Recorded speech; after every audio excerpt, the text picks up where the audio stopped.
Hey everyone, welcome back to the channel. For those of you that saw my last video, we're picking up where we left off at Singapore Changi Airport. It's just before 5 in the morning here and time for me to fly home to Vancouver.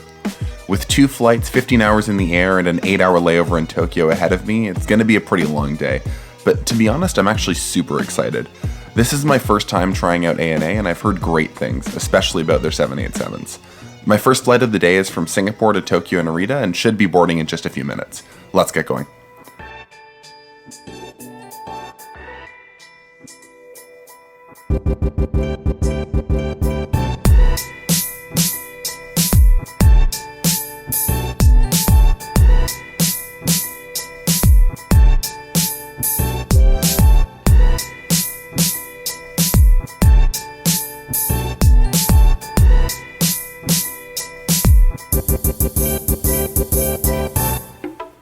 First things first, let's talk about this seat. This is a standard economy seat with 34 inches of pitch. That's an extra 2 inches compared to what you might find on something like Emirates or Cathay, and it makes a huge difference when you're on a long trip. Even on a full flight like mine, it still felt like I had tons of space. The padding on the seat was also super comfortable, and the footrest is always nice to have. I will say the headrest and tray table were designed for someone a little bit shorter than me, but this wasn't much of a problem.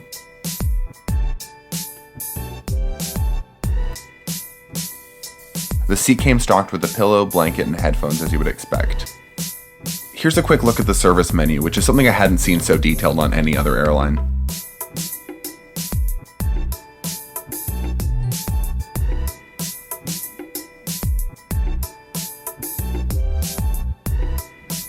The drink menu was incredibly long, and I was looking forward to trying out some of that famous ANA catering.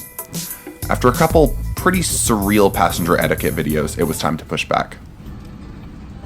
This is a photo shelf flight with your Star Alliance password. Exactly 8 months of this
Breakfast was served around an hour after takeoff, pretty much right on schedule with the service guide. Interestingly, one laminated menu was passed around per row a couple minutes before the meal cart came around, so you could decide what you wanted. I'm not gonna lie, it was kind of weird at first having to share a menu with my seatmates, but I think it's something that could actually catch on. The meal itself was out of this world. I opted for a simmered soy chicken, and it may have been the best meal I've ever had in economy, if not on a plane at all. I got it with a hot green tea and kabosu, which I would also highly recommend. Between the metal cutlery and just the sheer amount of food served, I was blown away with the level of attention they put into their economy catering product.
The flight attendants came around with a couple drink services throughout the flight, but as always, you can also order drinks whenever you wanted. I would highly recommend trying the sake if you get the chance. Before long, we were starting our descent for runway 34 right at Narita. It was pretty cool to fly over the Japanese coastline on the way in.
物入れを開けたときに手荷物が The local time in Narita is 10 minutes to 2 o'clock p.m. Please remain seated with the seatbelt securely fastened until the captain turns off the seatbelt sign.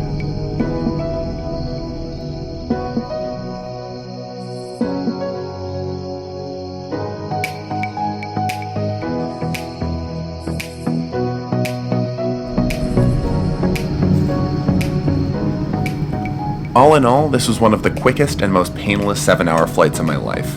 The crew were super friendly and ready to help out, the food was amazing, and the seat was incredible. I almost couldn't wait for my next flight, the 8-hour trip home to Vancouver. So this, though, brings me to the unfortunate part of my trip. I found the entire return ticket to Singapore and back to Vancouver for around $750 Canadian, but that basically meant I had no wiggle room when it came to picking an itinerary. So, after landing in Narita, I would have to get myself across Tokyo for my 10 p.m. flight home to Vancouver, out of Haneda. Luckily, the Japanese train system is amazing, and after a quick stop for some toro sashimi, it was time to check in at Haneda. This airport was rated second best in the world by Skytrax, but I have to say after Singapore, I was pretty jaded. Just not quite the same wow factor. That being said, it was a super efficient airport and had an amazing observation deck, where I spent the last of my short visit here in Tokyo.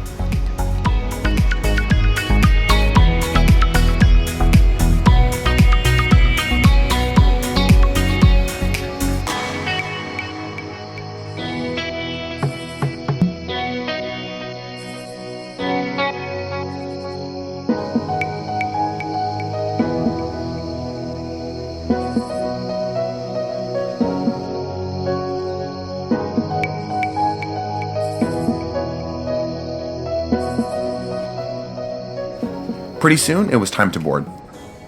Weirdly enough, there were no boarding zones called, just kind of a mass group of people lining up for economy. It still ran super quickly though, and it didn't take long before I was heading out to the plane.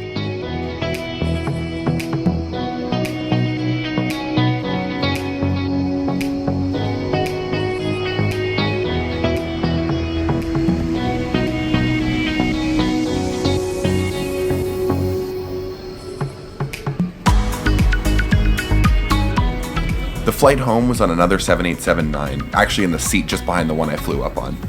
After a day running around the 32-degree Tokyo heat, that seat felt even more amazing.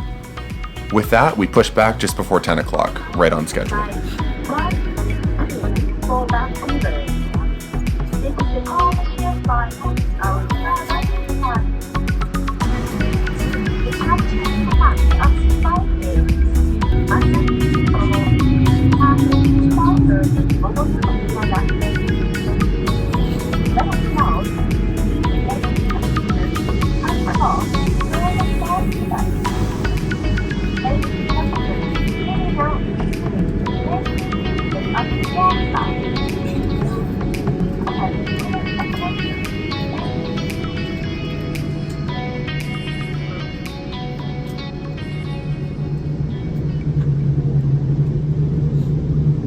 At 10:21, we were rolling onto the runway and it was time to set off for home. Weirdly enough, the crew left all the lights on again for takeoff, just like they did in Singapore.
Snacks and drinks were served pretty soon after takeoff, with the meal service about an hour in.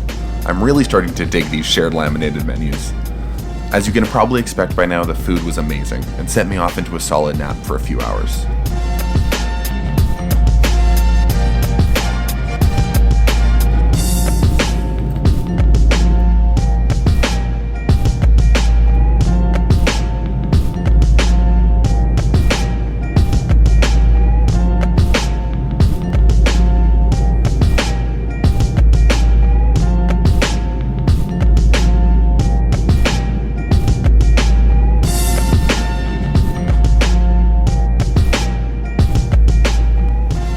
I wanted to talk a bit about the Wi-Fi on the flight. Unfortunately, the Wi-Fi interface was super outdated and the service was pretty slow for most of the trip across, but at $21 for the whole flight, I'm pretty sure it was worth it. There was a nice little snack box served just before we started our descent into Vancouver. It was supposed to be a beautiful day on the ground, with winds favoring an approach over the water for runway 08 right. Out of anywhere, I think the scenery of British Columbia is just about the best welcome home imaginable.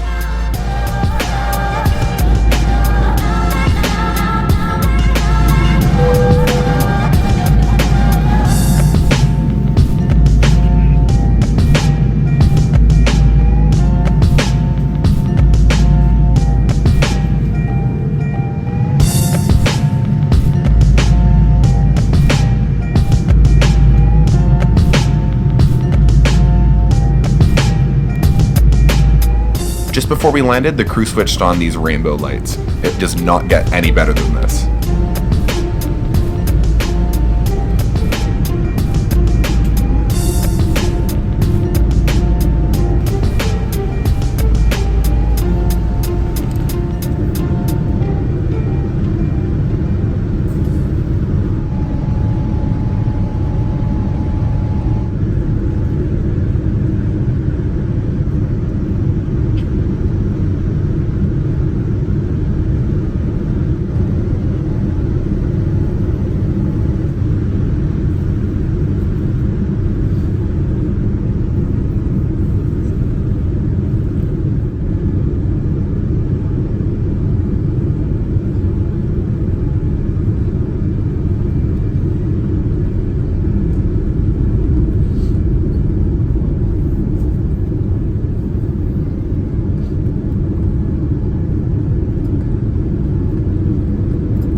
I just wanted to share some final thoughts on my flights with ANA these past couple days. I may be going out on a limb here, but I think they pretty easily have the best economy product I've ever been lucky enough to fly on. The crew were super well polished, friendly, and seemed genuinely willing to help. The seat was incredible, and the food, like I said, was out of this world. No real complaints about the in-flight entertainment system either, and even though the Wi-Fi system seemed a bit outdated and slow, it was still super competitively priced. All things considered, it seriously felt like a premium economy product, and the fact that it was part of a trip that cost me less than $800 was just an added bonus.